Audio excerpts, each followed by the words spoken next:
ನಡಿ ಈಗ ಶುರು ಮಾಡೋಣ. ಕೇಸರಿಯಿಂದ ಮನೋಲ್ಲಾಸ ಮನಸ್ಸು ಮತ್ತೇರಿ ಕುಣಿದಾಡಿದೆ ನೋಡು, ಮನಸ್ಸು ಮತ್ತೇರಿ ಕುಣಿದಾಡಿದೆ ನೋಡು. ಕ್ಷಣ ಕ್ಷಣವೂ ಆಚರಿಸಿ ಕೇಸರಿ ಹಬ್ಬ.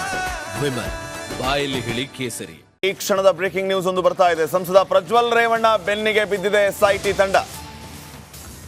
ಎಸ್ಐಟಿ ತಂಡ ನಿರಂತರವಾಗಿ ತನಿಖೆಯನ್ನ ಚುರುಕುಗೊಳಿಸ್ತಾ ಇದೆ.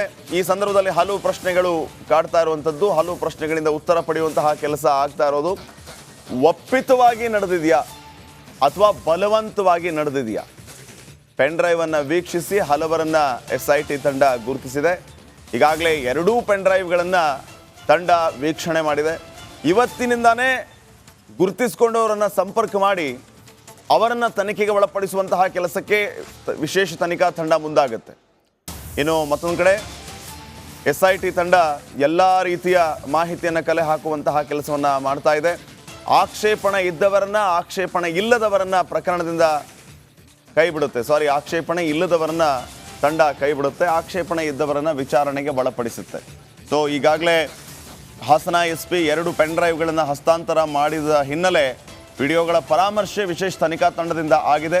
ಸಂತ್ರಸ್ತರನ್ನು ಗುರುತಿಸಿ ಅವರನ್ನು ಸಂಪರ್ಕ ಮಾಡಿ ಮಾಹಿತಿ ಕಲೆ ಹಾಕುವಂಥದ್ದು, ತನಿಖೆಗೆ ಒಳಪಡಿಸುವಂತಹ ಕೆಲಸ ಆಗುತ್ತೆ. ಈ ಸಂದರ್ಭದಲ್ಲಿ ಅವರಿಂದ ಉತ್ತರ ಪಡೆಯುವಂತಹ ಕೆಲಸವೂ ಕೂಡ ಆಗುತ್ತೆ.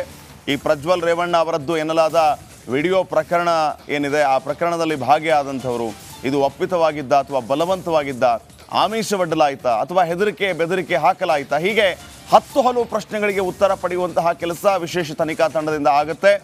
ಈಗಾಗಲೇ ಪ್ರಜ್ವಲ್ ರೇವಣ್ಣ ನಿನ್ನೆ ಒಂದು ಟ್ವೀಟ್ ಮೂಲಕ ಸೋಷಿಯಲ್ ಮೀಡಿಯಾದಲ್ಲಿ ಅಪ್ಡೇಟ್ ಮೂಲಕ ತಿಳಿಸಿರೋದು, ನಾನು ಬೆಂಗಳೂರಿನಲ್ಲಿ ಇಲ್ಲದ ಕಾರಣ ವಿಚಾರಣೆಗೆ ಹಾಜರಾಗೋದಕ್ಕೆ ಆಗ್ತಾ ಇಲ್ಲ, ನಮ್ಮ ವಕೀಲರ ಮೂಲಕ ನಾನು ಮನವಿಯನ್ನು ಮಾಡಿಕೊಂಡಿದ್ದೇನೆ ಈ ಬಗ್ಗೆ ಅಂತಲೂ ಕೂಡ ಪ್ರಜ್ವಲ್ ತಿಳಿಸಿರೋದು.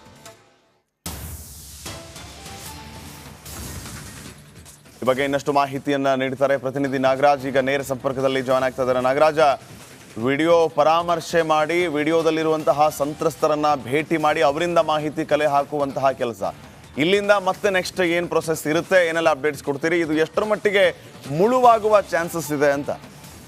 ಶ್ರೀಪಾದ್, ಖಂಡಿತವಾಗ್ಲೂ ಏನು ಈ ಒಂದು ಹಾಸನ ಅಶ್ಲೀಲ ವಿಡಿಯೋಗಳ ಪೆನ್ ಡ್ರೈವ್ ಪ್ರಕರಣಕ್ಕೆ ಸಂಬಂಧಿಸಿದಂತೆ ಈಗಾಗಲೇ ಏನು ಹಾಸನ SP-ಯಿಂದ 2 ಪೆನ್ ಡ್ರೈವ್ಗಳು SITಗೆ ಹಸ್ತಾಂತರ ಆಗಿತ್ತು. ಅವುಗಳನ್ನು ಸಂಪೂರ್ಣವಾಗಿ ಪರಾಮರ್ಶೆ ನಡೆಸಿರ್ತಕ್ಕಂಥ SIT ತಂಡ ಅದರಲ್ಲಿ ಕೆಲವರ ಗುರುತನ್ನು ಈಗಾಗಲೇ ಪತ್ತೆ ಹಚ್ಚಿರ್ತಕ್ಕಂಥದ್ದು. ಆ ವಿಡಿಯೋದಲ್ಲಿರ್ತಕ್ಕಂಥ ಸಂತ್ರಸ್ತೆಯರನ್ನು ಅವರನ್ನು ಇಂದಿನಿಂದ SIT ಅಧಿಕಾರಿಗಳು ಭೇಟಿ ಮಾಡಿ ಅವರಿಂದ ಒಪಿನಿಯನ್, ಅವರ ಹೇಳಿಕೆ ಏನು ಈ ಒಂದು ವಿಡಿಯೋಗೆ ಸಂಬಂಧಿಸಿದಂತೆ ಒಂದು ಭಾಗವಾಗಿ ಆ ವಿಡಿಯೋದಲ್ಲಿರ್ತಕ್ಕಂಥ ವ್ಯಕ್ತಿ ಮೇಲೆ ಅವರು ಏನಾದರೂ ದೂಷಣೆಯನ್ನು ಮಾಡ್ತಾರಾ ಅಥವಾ ಅದನ್ನು ಅರಿಬಿಟ್ಟಿರ್ತಕ್ಕಂಥ ಅಥವಾ ಸಾಮಾಜಿಕ ಜಾಲತಾಣಗಳಲ್ಲಿ ಹಾಕಿರ್ತಕ್ಕಂಥ ವ್ಯಕ್ತಿಯ ಮೇಲೆ ದೂರನ್ನು ನೀಡ್ತಾರೆ. ಇದು ಪ್ರಮುಖವಾದಂಥ ವಿಚಾರ.